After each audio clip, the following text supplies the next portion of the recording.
The Rockefeller chain was created and Jay-Z gave us reasonable doubt. George Foreman goes 12 with Axel Schultz for heavyweight title, and Bill Gates was announced the world's richest man. 1995 was the end of MJ's brief retirement and continuation of a dynasty. Tinker designed a special shoe for the occasion, the Concord 11. This was a super high performance shoe called the Jordan 11. And this shoe was, I think it's my all-time favorite shoe because there is so much technology in this shoe. Tinker took a bit of a different approach with this one. The materials range from a ballistic mesh upper, carbon fiber spring plate, and patent leather. The marriage of unique materials made for a much lighter, faster, and durable sneaker. Most would say that the majority of Tinker's earlier designs had some type of cultural influence outside of the court. And Tinker had no idea that off the court, the first debut would be in such formal fashion, and Ahmad Rashad broke the dress code showing us his. Because on the back of them, they have number 45. So if he's not wearing his old shoes, I guess there's nothing else that I could do but take his old shoes home. Marv? Yes. Ahmad sporting the Cotton Club look there. Jordan went on to win the 1995-1996 NBA championship against the Supersonics, and the 11 Retro became one of the most coveted Jordans to date. Is it the Jordan now? All right, what's happening, everybody? It's your boy DJ. It's your boy AJ. And we are the DNA Show. And this is a huge release for us because obviously you can tell there's a lot of history, a lot of just, I don't even know, nostalgia, everything. There's just so much going on with this shoe. Right off the bat, can you tell which one is the new one? I already told you guys. So, what are your first thoughts on the sneaker, just compared to the collection? I think it's cool. We saw with the Space Jam with the cut, with the ice blue sole, the 45 in the back. Like, we've seen it before. I like it. I sold my Space Jam because I wanted to hoop it, but I'm like, I'd rather have the money. So for this shoe, I probably will hold out. I have the 2000 pair, have the 11 pair. I'm good. Me personally, as you can see, the collection lines up. It all makes sense. I don't really want to get the sneaker as well, just because of having the other ones. I'm still working on beating these pairs, but I just feel like it's only right to pick up the shoe. It makes sense just for a collector's purpose. But when it will be rocked, who knows? I have no clue when that's gonna happen. So who knows about this pair right here? I don't even think this should be at the table. I'm gonna be honest with you. Why'd you put this on the table? Tell me. Well, I mean, it has the same colorway, except for it's like a gold edition. But if you know that's not a part of the discussion, it's not separate. We should put this one on a pedestal. Just so you see this gold box right here? It's a little bit higher. Exactly. That right there. How many pairs do you have? 2 pairs? Yeah, I got 2 sets now. I've been through like 4 or 5, but I kept 2 dead stock sets. This might be worn on my, I don't know when I'm gonna be wearing this. I just know these are like the holy grails for all sneakerheads. At least I know that came up from about 10 years ago. For sure. And then we have cleats, we got low tops, baby shoes. I mean, overall, this is probably, oh man, it's hard to say if it's the most iconic shoe. I think for our generation, the 11 is probably the most popular model for us. So growing up, I know I wanted the Space Jams, I wanted the Concords, the breads. I had the breads, so that had like a sentimental value for me. For sure. But the Concords for sure is a classic shoe. You cannot go wrong. If you didn't get the other pairs, you should definitely snag this pair for sure. The 45 on the back is a dope hit. And overall, I think this will age pretty well with the blue bottoms. I think it Speaking of that, actually, we should go into the comparison and show you guys the difference between the aging and the soles, the materials, the cuts, and a little bit of short history on each sneaker and how it came about. Because like you're saying about aging, there's some different things in the soles that you'll see that you'll be very surprised by. For sure. So let's go ahead and hop into that and we'll be right back at you. Air Jordan 11 Concord 2018 Retro, releasing December 8th. Retail $220. First, I want to start with the box. This is the exact same box as the original Air Jordan 11 from back in the day. Going into the back of the sneaker, this is something that everyone has been talking about. The 45 on the back, the cut, and the materials. So I want to show you guys differences between each shoe. I'm going to keep the left foot the same, and the right foot is going to continue to change throughout the video. Starting off with the first one, we're gonna go with the cleat.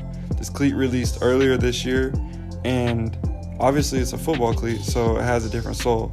The cut on the patent leather is actually pretty much the same. The material is a little bit thicker, and then obviously you can see the 23 on the back compared to the 45. Going into the low top, you can tell the major difference between the high and the low cut. It has a small 23 on the back with a little Jumpman in the back symbol instead of on the side where the ankle is at. Here's a baby shoe from 2011, and obviously you can tell there's a huge difference in size, cut, and everything with it. Just wanted to show you guys this one because it's a part of the collection. Now going into the 2011 retro, this is the hugest comparison everyone's been talking about, just because it's the most recent Concord that everybody's been able to wear over the past couple years. So first things that you can see is the 23 on the back is going sideways and it's pretty wide compared to the vertical 45 on the left foot. Another big thing that I think is very, very noticeable is the cut on the back of the sneaker. If you look at the patent leather on the right foot, you can tell that it's way lower than the new OG style. Now the OG Concord 11 had a high cut patent leather, and everybody was kind of bugging out when they saw that the 2011 retro didn't have that high of a cut. Now let's look at the 2009 sample. This is a sample that really has never been seen before, and I'm not sure if anybody really cares about it, but let's go ahead and show you anyways. It's a little bit different on the cut and the shape of the shoe. This was made in 2009 and the retro came out in 2011, but they made the shape of the shoe similar to the Space Jam 11. We'll show you more about that later in the next video. Here is the Holy Grail, the DMP 11. Now obviously you can tell there's a huge difference because he has the gold on the back with the gold on the Jumpman, and then the patent leather cut is a little bit higher but not too much. So it's I don't know, it's kind of hard to say, but I guess you could say it's preference based on which one do you like. So do you like the high cut or do you like the low cut? Now going into the 2000 pair right here. Now this is not any 2000 Concord 11. This is Michael Jackson. Stop it. This is Michael Jordan's personal pair, size 13.5 sample that he wore, made for him. This was his wear-around shoe. I was lucky enough to get my hands on this shoe a couple years ago, and I'm never gonna let this thing go. This is honestly one of the biggest grails in my collection. Okay. Back to the side of the shoe. I want to show you guys the front and just kind of the cut. If you want to look at the toe, you see the patent leather here, and then the cut on the back towards the ankle, and then some of the mesh. I want to show you the differences and how it's evolved over the years with each sneaker. So let's go ahead and hop into the cleat. You can see a little bit difference on the toe here, and then going into the low top, you see it's a lot smoother and lower on the low top at the toe, and the baby shoe obviously is cut way different with the different outsole. Now here you have the new pair and you have the 2011 pair. Look at the toes, look at the difference. Now look at the back and look at the difference. Look at the spacing on the white leather in the back compared to the spacing on the white leather on the back here. A little bit different, huh? Let's go into the 2009 pair. Now you can see it's shaped a little bit different compared to the 2011 pair, and that's because it has a Space Jam shape. Going into the DMP, you can tell it's way smoother and a lot lower on the leather. And then if you look at the back, obviously the biggest hit is the gold Jumpman. Everyone loves that. And then into the OG. Now I want to compare this to the OG. Now you can see the differences. It's actually pretty much the same shoe. I mean, this one has a little bit of age to it, but it's pretty much the same shoe. And I know this is the first retro, not the OG, but this is the first retro. I want to show you a little bit difference now on the lace holes and how tight it was compared to the 2000 pair. Here's the 2018 pair on the right, and here's the 2000 pair on the left. Now you see the laces and everything looks exact same. Now let's hop into the 2011 pair and the 2018 pair. Now you can see the difference. You have the 2018 on the left, the 2011 on the right. The way these are both dead stock sneakers, but the way they laced them and how far they separated the lace holes is a big difference on the sneaker, the way it stacks inside the foot. Going into the sole, you have an ice blue sole, solid carbon fiber, nothing too bad. And then you have a football cleat. Now this is the low top, very similar to the new one. This one released in 2014, so it hasn't really aged as much. And if you go to the 2011 pair, you can see the pods. Now a lot of people's pairs are yellow and really bad, and then it has an orange type hue coming around each pod, and mine has that hue, but the sole for itself hasn't really yellowed that much, so it's been pretty good. Now this is the 2009 sample. It has been worn, but you can tell no yellowing around the pods, which is kind of weird, right? Because it's a 2009 sample and this is a 2011 retro. There's no yellowing on this 2009. Hopping into the DMP, this one is icy. It kind of has a gold tint, but I think it was meant to be like that. There's no yellowing around the pods and it's super clean. Must have sneaker in your collection. Going into the OG, it's got a little bit of yellowing just from character and over time. Nothing too crazy. As you see, there's nothing around the pods, just kind of yellowing all over. So it's not too bad. Overall, this is a little look at the shoes. Here's a couple looks at the back of the sneakers, just so you can see the differences between the OGs and the cuts in a different angle. And here's a look at everything. Which one of these is your favorite? Please let us know down in the comment section. Let's kick it back to the boys and finish this video off. So what do you guys think about the review?